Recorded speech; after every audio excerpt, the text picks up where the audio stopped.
Hi friends, Bex here. Today we're diving into the new Highlands Fishing Map for Farming Sim 25, and honestly this one made me really happy. Not only does it bring some new features into the game, like fish farming for the very first time, new production chains, voiced NPC missions, brand new vehicles and a brand new onion crop, and even a new animal, the iconic Highland cow, but it's all wrapped in this gorgeous rugged Scottish landscape. And as a British content creator, seeing a map release for the UK just hits different. In this video, I'm going to share my full thoughts on the map, what works, what doesn't, and whether it's worth jumping into right now. But before we get into it, I want to know, are you playing Highlands Fishing Map? What do you think so far? Drop your thoughts in the comments. I would genuinely love to hear how everyone is doing with their farm at the moment. And if you enjoy Farming Simulator news, reviews, guides, don't forget to like the video and subscribe.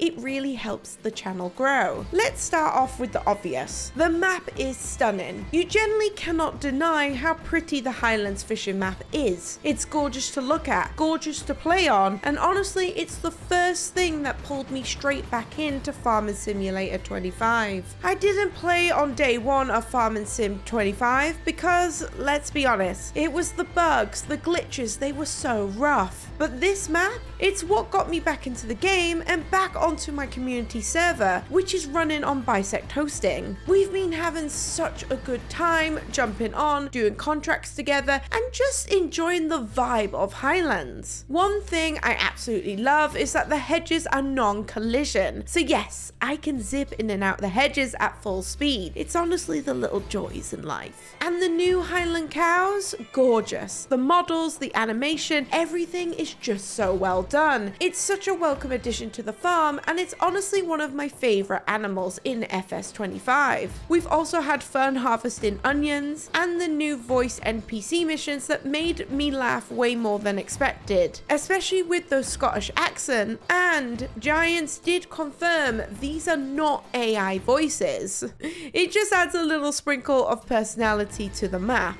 Now, I've dipped my toes into fishing. Visually, it's really cool, and I haven't gone super deep into the system yet, but the little mini fishing game is fun, simple, but fun enough to keep you engaged. It's very like Stardew Valley and the mechanics. Overall, this map is what brought me back to Farming Simulator again, and for me, that's a massive win. Now, let's talk about what I don't like, because this map isn't perfect. First off, I can completely understand why some players aren't happy about fishing being added. A lot of people feel like it strays away from the classic farming, and while I personally think it's a really fun addition, I can definitely see their point. My community also mentioned something I actually fully agree with. If you're going to add fishing, it's a shame we only have one dock to actually use it. There are no lakes dotted around the map, and it feels like a missed opportunity, especially because this is a Scotland inspired map. You would expect more water features, so I do get the disappointment there. The price is another big talking point. Individually, the map costs $24.99 if it's not part of the year one pass, and right now on Steam the reviews are mixed, which is never a great sign. A lot of people feel like the map is overpriced or that it was rushed out too quickly, and honestly I can agree that one single map is not worth $24.99. I really want to press that point because it's a fair criticism, and one that comes up again and again in the Farming Sim community. We also ran into some bugs on our Bisect Hosting server. We heard from multiple people that multiplayer and single player are bugged. Our contracts are completely bugged out, none of the gates open at all, and while that could be okay because obviously the hedges are non-collisional, if your field is surrounded by walls, that's really annoying. And we also found out another bug while doing an onion contract where I got this constant warning pop up on the leased vehicles for no reason. So yes, while the map revived my enjoyment for FS25, it still has issues that it needs fixing, and the value for money is very debatable. So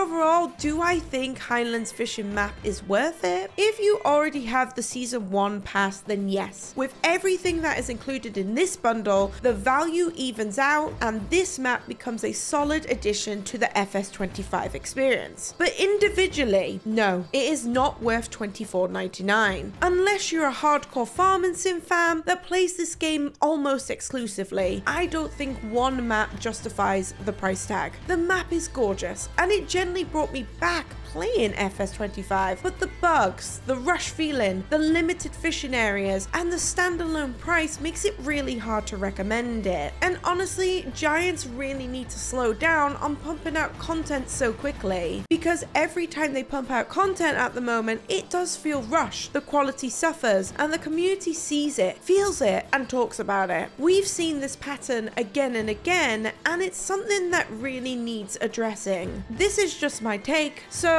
I want to know, are you enjoying the Highlands Fishing Map? Is it worth the price for you, or are you waiting for a sale? Let me know your thoughts in the comments below. And if you've enjoyed this video, don't forget to leave a like, leave a comment, and subscribe. It really helps support the channel. Well, until next time, friends. Bye!